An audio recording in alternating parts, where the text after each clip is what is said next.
Madam এই যে না আপনার সদাই। আচ্ছা, কত হয়েছে ভাইয়া? ম্যাডাম আপনার 490 টাকা হয়েছে। এই আচ্ছা এই যে নেন ম্যাডাম। ভাইয়া, আমি তো আপনার কাছে 10 টাকা পাবো, আপনি আমাকে চকলেট কেন দিলেন? ম্যাডাম এই চকলেটের দাম 10 টাকা, এটা রেখে দিন আপনি। আসলে আমার কাছে ভাঙতি নাই তো এই জন্য আর কি। ভাইয়া, আমার চকলেট লাগবে না, আপনি আমাকে আমার টাকাটা ফেরত দেন। ম্যাডাম আমি তো কইলাম যে আমার কাছে ভাঙতি নাই, ভাঙতি থাকলে তো আপনাদের ফেরত দিতামই। আমি ভাঙতি নিয়ে আপনার চকলেট দিলাম, চকলেট নিয়ে যান।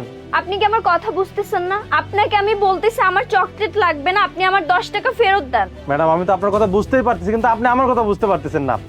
আমার কাছে ভাঙতি নাই, থাকলে আমি দিতাম। আমার চকলেট দিচ্ছি, চকলেটটা নিয়ে যান না। বাসায় বাচ্চা কাচ্চা আছে, তাদের খাওয়াবেন। আমার বাসায় কোনো ছোট বাচ্চা নাই, আর আমি নিজেও চকলেট খাই না। আর আপনি প্রায় সময় সেম কাজটা করেন। 10 টাকা 20 টাকা থাকলে আপনি এভাবে রেখে দেন, আমার টাকাটা ফেরত দেন ভাইয়া। ম্যাডাম আপনারা যে বারবার কোন আমরা ভাঙতি দিতে, ভাঙতি কই থেকে দেবো? তো আমার এত বড় একটা দোকান, আমি দোকান থেকে যদি ভাঙতি করতে চান আমার বেচা কেনা লস হবে না? আমার ক্ষতি হবে না? দেখেন ম্যাডাম, আপনি যদি নিতে চান নেন, না হলে আমার ওই সদাই দিয়ে আপনি জানতো এখান থেকে। আচ্ছা ঠিক আছে।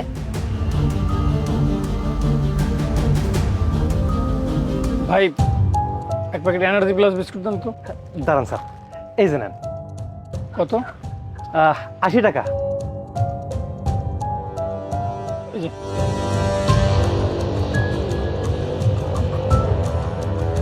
এই যে এইটা নেন। বিস্কিট। বিস্কিট কেন? বিস্কিট 20 টাকা দাম। আরে ভাই আমার বিস্কিট লাগবে না, আমি 20 টাকা 20 টাকা ফেরত দেন। স্যার আসলে হয়েছে কি, আমার কাছে ভাঙতি টাকা নাই, ভাঙতি থাকলে দিতাম। আপনি 20 টাকা পাবেন, এই জন্য আমি আপনাকে একটা বিস্কিট দিয়ে দিলাম, এই তো হয়ে গেল। আরে আশ্চর্য কথা ভাই, আমি এত কিছু জানি না, আপনি আমার টাকা ফেরত দেন।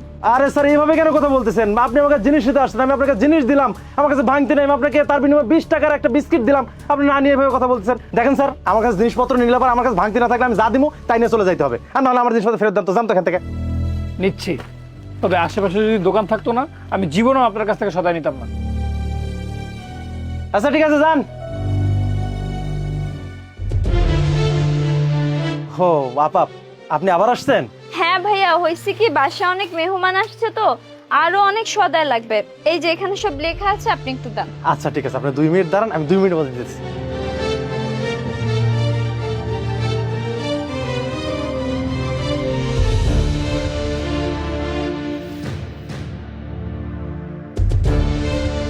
এই যে ম্যাডাম আপনার সদাই। কত হয়েছে? 2480 টাকা হয়েছে ম্যাডাম। 2480 টাকা। আচ্ছা ভাই, একটা মিনিট। ভাইয়া, এই যে ফ্রেমটা দেখতেছেন, খুবই ভালো কোয়ালিটির একটা ফ্রেম। এইটার দাম হলো আপনার 500 টাকা।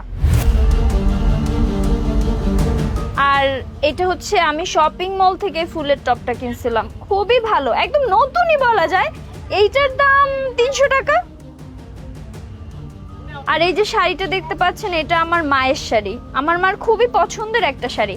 এইটার দাম হচ্ছে 1000 টাকা। তাহলে আপনার কত হলো? 1500-1800 টাকা হলো আপনার।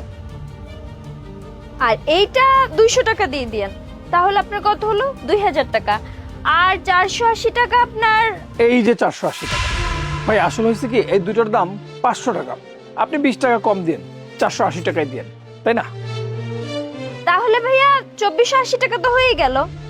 তাহলে আমি আমার জিনিস নিয়ে এখন চলে যাই। ভাই আপনাদের কি সমস্যা কি? হ্যাঁ, আপনাদের কি মাথা গেছে? আমি একটা মুদি দোকান দিয়ে বসছি ভাই, আমি মুদি দোকান দিয়ে এগুলো নিয়ে কি করবো? হ্যাঁ, আমি সদাই বেশি, সদাইয়ের পরিবর্তে আপনারা টাকা দিবেন, টাকা না দিয়ে এগুলো কি দিতেছেন আপনারা? হ্যাঁ কেন ভাইয়া, এটা তো একটা সিম্পল ব্যাপার, আপনি বুঝতেছেন না? আপনিও তো সেম কাজটাই আমাদের সাথে করেন। এই যে আপনার কাছ থেকে আমি সব সময় সদাই নেই, আপনি কি করেন? আমার 10 টাকা 20 টাকা আপনি রেখে দেন, রেখে সেটা দিয়ে চকলেট দেন। আর যদি 20 টাকা কখনো থাকে, আপনি কি করেন? বিস্কুট ধরাই দেন। তাহলে আলটিমেটলি কি হলো, আপনি কিন্তু আমাদের টাকাটা রেখে দিচ্ছেন, আপনারই কিন্তু ভাই লাভ হচ্ছে। তো আমি ভাবলাম যে আমিও সেম কাজটা করি, আমিও সদাই নেই, সদাই নিয়ে এই সমস্ত জিনিসপত্র দিয়ে দিই, তাহলে তো হলো না? সেম সেমই তো হয়ে গেল ভাইয়া। ভাই এতে সমস্যার কি আছে বলেন তো? আপনি প্রতিনিয়ত এই একই কাজটা তো করেন, আপনি প্রোডাক্ট ধরায় দেন, 10 টাকা 20 টাকা আপনি নিজে রেখে দেন, এতে আপনার অনেক টাকা লাভ হয়। এটা শুধু আপনি আমাদের সাথে করেন না, এটা আপনি সব কাস্টমারের সাথেই করছেন। তো কি হলো, আজকে আমরা করলাম সেম কাজটা, যখন আপনার সাথে করতেছি তাহলে আপনার প্রবলেম কোথায়, আপনার সমস্যা কোথায় হচ্ছে? না, সবই ঠিকই আছে ভাইয়া। আপু কিন্তু এইটা কিন্তু অন্যায়। আপনারা আমাকে জিনিস দিয়েছেন, তার বিনিময়ে টাকা দিবেন না দিয়ে আপনারা এই যে কি কি এনে দিতেছেন, এগুলো কি ঠিক? আচ্ছা, এটা অন্যায় হচ্ছে। আপনি যখন আমাদের সাথে করেন তখন এটা অন্যায় হয় না, আর যে আপনার সাথে সেম কাজটা হচ্ছে এখন আপনার মনে হচ্ছে আমরা আপনার সাথে অন্যায় করতেছি। ভাই আপনি কি করতেছেন জানেন? আপনি অনেক গরিবের টাকা আপনি বিনা প্রয়োজনে মেরে দিচ্ছেন, কারণ তাদের কোনো সদাই লাগতেছে না, তারপর আপনি সদাই ধরিয়ে দিয়ে আপনি মাথা থেকে একটা অংশের টাকা কেটে রাখতেছেন, যাতে কি হচ্ছে তাদের পরিশ্রমের টাকা বিনা প্রয়োজনে আপনার কাছে রেখে যাচ্ছে, আর আপনার লাভ হচ্ছে তাদের ক্ষতি হচ্ছে। সমস্যা নাই তো, এখন আমরাও সেম কাজটা আপনার সাথে করলাম, আর এই কাজটা অবশ্য আপনার সাথে অন্য কারো আরো আগে করা উচিত ছিল, কিন্তু আমরা করে আপনাকে একটা উচিত শিক্ষা এবং শাস্তি দিয়ে গেলাম। চলো যাই। বেশি পাকনামি করতে যায় নিজে নিজে ধরা খাইলাম। রাহি এখন এইগুলা ফুল বেশি আমি